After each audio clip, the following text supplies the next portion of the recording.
തിരുവനന്തപുരം അമ്പലമുക്കിലെ വിനീതിയെ കൊലപ്പെടുത്തിയ കന്യാകുമാരി സ്വദേശി രാജേന്ദ്രൻ ഒരു കൊടും കുറ്റവാളിയാണ്. ഓൺലൈൻ ട്രേഡിംഗിൽ നിക്ഷേപത്തിനായി കൊലപാതകവും കവർച്ചയും നടത്തുന്നതായിരുന്നു ഇയാളുടെ രീതി. 2014 കന്യാകുമാരിയിൽ കസ്റ്റംസ് ഓഫീസറെയും ഭാര്യയെയും ഇവരുടെ വളർത്തുമകളെയും കൊലപ്പെടുത്തിയ കേസിലെ പ്രതി. കവർച്ച തന്നെയായിരുന്നു ഈ കൂട്ടക്കൊലയ്ക്ക് പിന്നിലെയും ലക്ഷ്യം. ഈ കൊലക്കേസിൽ ജാമ്യം നേടി പുറത്തിറങ്ങിയ ശേഷമാണ് രാജേന്ദ്രൻ തിരുവനന്തപുരം പേരൂർ കടയിലെത്തി ചായക്കടയിൽ ജോലിക്ക് കയറിയത്. പിന്നാലെയായിരുന്നു വിനീതിയുടെ കൊലപാതകം.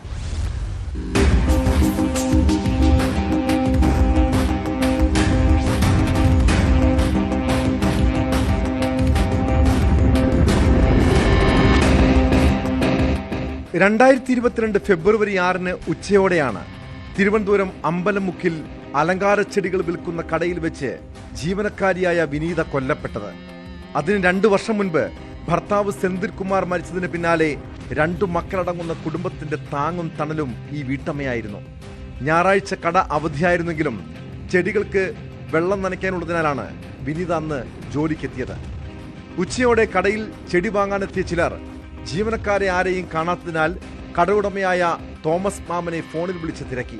ഇതോടെ ഇദ്ദേഹം വിനീതയെ പലതവണ ഫോണിൽ വിളിച്ചെങ്കിലും കിട്ടിയില്ല.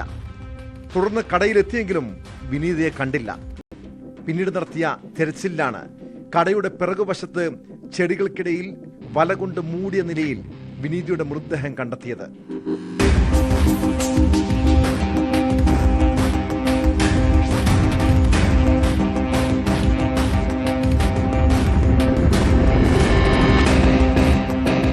കൊലപാതക വിവരം അറിഞ്ഞ് പോലീസും ഫോറൻസിക് വിദഗ്ധരും ഉൾപ്പെടെ സ്ഥലത്തെത്തി. ഇതിനിടെ വിനീതിയുടെ മാതാപിതാക്കളും കടയിലെത്തി.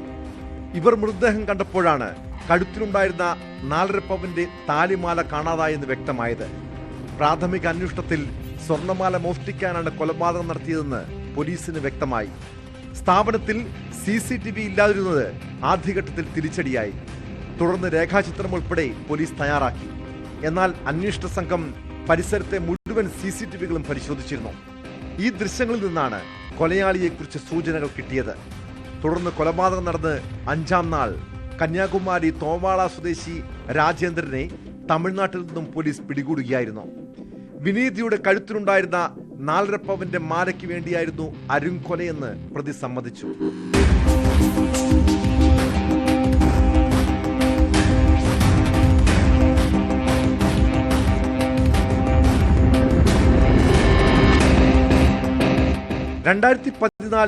കന്യാകുമാരിയിൽ കസ്റ്റംസ് ഓഫീസറെയും ഭാര്യയെയും ഇവരുടെ വളർത്തുമകളെയും കൊലപ്പെടുത്തിയ കേസിലെ പ്രതിയായ രാജേന്ദ്രൻ ഒരു കൊടും കുറ്റവാളിയാണ്. കവർച്ച ലക്ഷ്യമിട്ടായിരുന്നു തമിഴ്നാട്ടിലെയും കൂട്ടക്കൊല. ഈ കൊലക്കേസിൽ ജാമ്യം നേടി പുറത്തിറങ്ങിയ ശേഷമാണ് രാജേന്ദ്രൻ തിരുവനന്തപുരം പേരൂർ കടയിലെ ചായക്കടയിൽ ജോലിക്ക് കയറിയത്. അതിനിടെ മോഷണം നടത്താൻ ലക്ഷ്യമിട്ടാണ് വിനീതിയെ കൊലപ്പെടുത്തിയ ആ ഞായറാഴ്ച രാജേന്ദ്രൻ താമസ സ്ഥലത്തു നിന്നും നഗരത്തിലേക്ക് ഇറങ്ങിയത്. അമ്പലമുക്ക് കുറുവാൻകോണം റോഡിലൂടെ നടന്നുപോയ ഇയാൾ റോഡിലൂടെ നടന്നു പോവുകയായിരുന്ന മറ്റൊരു യുവതിയുടെ മാല പൊട്ടിക്കാനാണ് ആദ്യം പദ്ധതിയിട്ടത്. ഇതിനിടെ ചെടിക്കടയ്ക്ക് മുന്നിൽ ചെടി നനയ്ക്കുകയായിരുന്ന വിനീതിയെയും ഇവരുടെ കഴുത്തിലെ മാലയും ശ്രദ്ധിച്ചു. റോഡിലൂടെ നടന്ന് ഏതാനും ദൂരം പിന്നിട്ടതോടെ നേരത്തെ ലക്ഷ്യമിട്ട യുവതി രാജേന്ദ്രന്റെ കൺമുന്നിൽ നിന്നും മറഞ്ഞു. ഇതോടെ പ്രതി തിരികെ വിനീതിയുടെ ചെടിക്കടയിലെത്തി. ആദ്യം ചെടികളുടെ വില ചോദിച്ച പ്രതി തൊട്ടു പിന്നാലെ വിനീതിയുടെ കഴുത്തിലുണ്ടായിരുന്ന മാല പൊട്ടിക്കാൻ ശ്രമിച്ചു. ഇത് തടയാൻ ശ്രമിച്ചതോടെയാണ് രാജേന്ദ്രൻ വിനീതിയെ അവിടെ ഉണ്ടായിരുന്ന കത്തി ഉപയോഗിച്ച് കുത്തി കൊലപ്പെടുത്തിയത്.